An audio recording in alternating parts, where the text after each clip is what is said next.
अलभ्य अस्त्रों का दान। मार्ग में एक सुरम्य सरोवर दृष्टिगत हुआ। सरोवर के तट पर रुककर विश्वामित्र कहा, हे राम, ताड़का का वध करके तुमने बहुत बड़ा मानव कल्याण का कार्य किया है। मैं तुम्हारे इस कार्य, पराक्रम एवं चातुर्य से अत्यधिक प्रसन्न हूँ। मैं तुम्हें कुछ ऐसे दुर्लभ अस्त्र प्रदान करता हूँ जिनकी सहायता से तुम दुर्दमनीय देवताओं, राक्षसों, यक्षों, नागादिकों को भी परास्त कर सकोगे। ये दंतचक्र, धर्मचक्र, कालचक्र और इंद्रचक्र नामक अस्त्र हैं। इन्हें तुम धारण करो। इनके धारण करने के पश्चात तुम किसी भी शत्रु को परास्त करने का सामर्थ्य प्राप्त कर लोगे। इनके अतिरिक्त मैं तुम्हें विद्युत निर्मित वज्रास्त्र, शिव जी का शूल, ब्रह्मशिर, अशीक और समस्त अस्त्रों से अधिक शक्तिशाली ब्रह्मास्त्र देता हूँ। इन्हें पाकर तुम तीनों लोकों में सर्वाधिक शक्ति संपन्न हो जाओगे। मैं तुम्हारी वीरता से इतना अधिक प्रसन्न हूँ कि तुम्हें प्रचंड मोद की व शिखर नाम की गदाएं प्रदान करते हुए मुझे अत्यंत हर्ष हो रहा है। मैं तुम्हें सूखी और गीली दोनों ही प्रकार की अशनी व पिनाक के साथ ही साथ नारायणास्त्र, आग्नेयास्त्र, वायव्यास्त्र, हयशिरास्त्र एवं क्रौंच अस्त्र भी तुम्हें प्रदान करता हूँ। अस्त्रों के अतिरिक्त मैं तुम्हें कुछ पाश भी देता हूँ जिनमें धर्मपाश, कालपाश एवं वरुणपाश मुख्य हैं। इनके पाशों के द्वारा तुम अत्यंत फुर्तीले शत्रु को भी बांधकर निष्क्रिय बनाने में समर्थ हो जाओगे। राम, कुछ अस्त्र ऐसे हैं जिनका प्रयोग असुर लोग करते हैं। नीति कहती है कि शत्रुओं को उनके ही शस्त्रास्त्रों से मारना चाहिए। इसलिए मैं तुम्हें असुरों के द्वारा प्रयोग किए जाने वाले कंकाल, मूसल, घोर कपाल और किंकणी नामक अस्त्र भी देता हूँ। कुछ अस्त्र का प्रयोग विद्याधर करते हैं।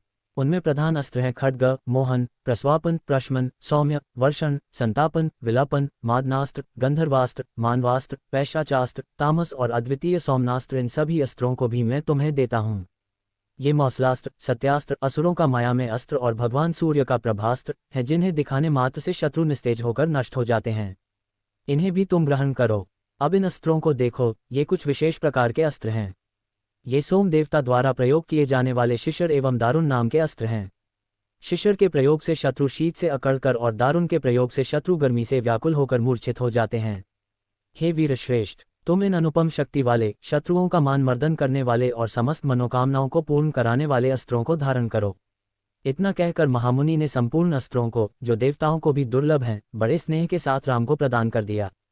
उन अस्त्रों को पाकर राम अत्यंत प्रसन्न हुए और उन्होंने श्रद्धा के साथ गुरु को चरणों में प्रणाम किया और कहा, गुरुदेव, आपकी इस कृपा से मैं कृतार्थ हो गया हूँ।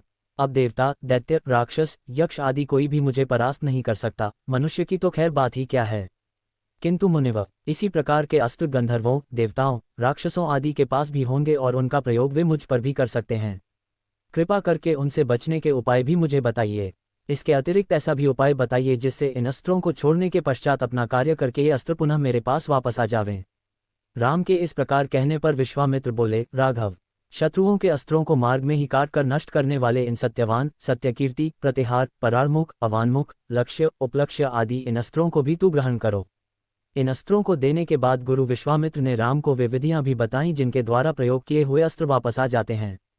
चलते चलते वे वन के अंधकार से निकलकर ऐसे स्थान पर पहुंचे जो भगवान भास्कर के दिव्य प्रकाश से आलोकित हो रहा था और सामने नाना प्रकार के सुंदर वृक्ष, मनोरम उपत्यका एवं मनोमुग्धकारी दृश्य दिखाई दे रहे थे। रामचंद्र ने विश्वामित्र से पूछा, हे मुनिराज, सामने पर्वत की सुंदर उपत्यकाओं में हरे हरे वृक्षों की जो लुभावनी पंक्तियां दृष्टिगत हो रही हैं, उनके पीछे ऐसा प्रतीत होता है कि जैसे कोई आश्रम है। क्या वास्तव में ऐसा है या यह मेरी कल्पना मात्र है? वहाँ सुंदर सुंदर मधुरभाषी पक्षियों के झुंड भी दिखाई दे रहे हैं, जिससे प्रतीत होता है कि मेरी कल्पना निराधार नहीं है।